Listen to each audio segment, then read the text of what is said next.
Hello' guys, সকলোকে আপোনালোকক স্বাগতম জনাইছোঁ এটা নতুন ভিডিঅ'লৈ। আশা কৰোঁ আপোনালোক সকলো ভালে আছে। আজি আপোনালোকৰ মাজলৈ এটা সুন্দৰ ভিডিঅ' লৈ আহিছোঁ। ভিডিঅ'টো আপোনালোকে নিশ্চয় ধৰিবই পাৰিছে আজি কাৰ ওপৰত হ'বলৈ গৈ আছে। তো দেৰি নকৰি বলক ভিডিঅ'টো আৰম্ভ কৰোঁ।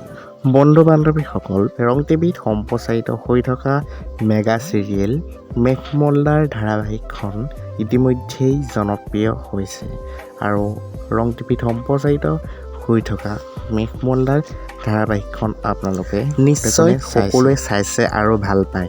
যিসকলে চিৰিয়েলখন চোৱা নাই এবাৰ হ'লেও চাব বুলি আশা ৰাখিলোঁ। তো বন্ধু বান্ধৱীসকল, মেঘমল্লাৰ ধাৰাবাহিকত অভিনয় কৰি থকা একমাত্ৰ জনপ্ৰিয় মুখ্য চৰিত্ৰ হৈছে অভিমন্যু।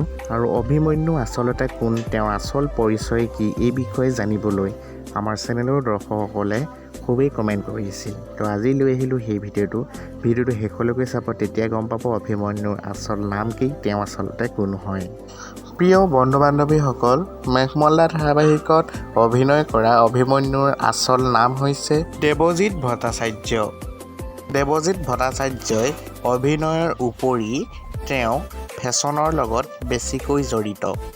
দেৱজিৎ ভট্টাচাৰ্য ৰুবাৰু মিষ্টাৰ ইণ্ডিয়ান গ্ৰেণ্ড ইণ্টাৰনেশ্যনেল 2017 হ'বলৈ সক্ষম হৈছিল। জনপ্ৰিয় অভিনেতাগৰাকী বৰ্তমান গুৱাহাটীতেই বাস কৰে। অভিনেতাগৰাকীয়ে নাহৰকটীয়া কলেজত অধ্যয়ন কৰিছিল আৰু দেৱজিৎ ভট্টাচাৰ্যৰ নিকনেম হৈছে দেৱ। দেৱজিৎ ভট্টাচাৰ্যই অভিনয়ৰ লগত জড়িত থকাৰ আগতে বেছিকৈ তেওঁ ফেশ্বনৰ লগত অত্যন্ত জড়িত হৈ আছিল আৰু বৰ্তমানেও তেওঁ ফেশ্বনৰ লগত জড়িত হৈ আছে। লগতে তেওঁ নিজৰ স্বাস্থ্যৰ প্ৰতি অত্যন্ত যত্ন লয় আৰু তেওঁ বিভিন্ন ঠাইত অনুষ্ঠিত ফেশ্বন শ্ব'সমূহত তেওঁ মডেল হিচাপে খ্যাত হ'বলৈ সক্ষম হৈছে। আপোনালোকক পুনৰ জনাইছোঁ, Debajit Bhattacharya mister Indian grand international 2017 হ'বলৈ সক্ষম হৈছিল। লগতে তেওঁ দাদা চাহেব ফাল্কে এৱাৰ্ড 2021 পাবলৈও সক্ষম হৈছিল।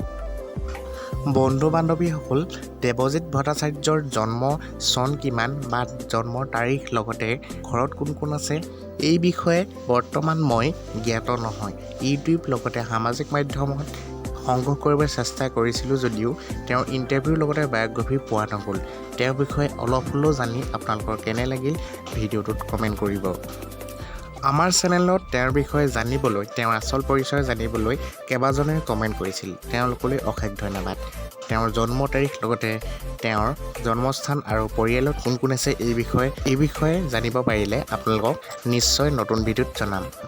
আৰু আজিৰ ভিডিঅ'টো ইমানে। তেওঁৰ বিষয়ে অলপ হ'লেও জানি আপোনালোকৰ কেনে লাগিল ভিডিঅ'ত কমেণ্ট কৰিব, লাইক কৰিব। লগতে তেওঁৰ অভিনয় চাই কেনেকুৱা পাইছে, লগতে মেঘমল্লাৰ ধাৰাবাহিকত তেওঁৰ অভিনয় চাই কেনে পাইছে আপোনালোকে কমেণ্ট কৰি জনাব আৰু লাইক কৰিব, ভিডিঅ'টো শ্বেয়াৰ কৰিব। লগতে যিসকলে চেনেলটো ছাবস্ক্ৰাইব কৰা নাই ছাবস্ক্ৰাইব কৰিব। আজিলৈ আহিলেও ধন্যবাদ।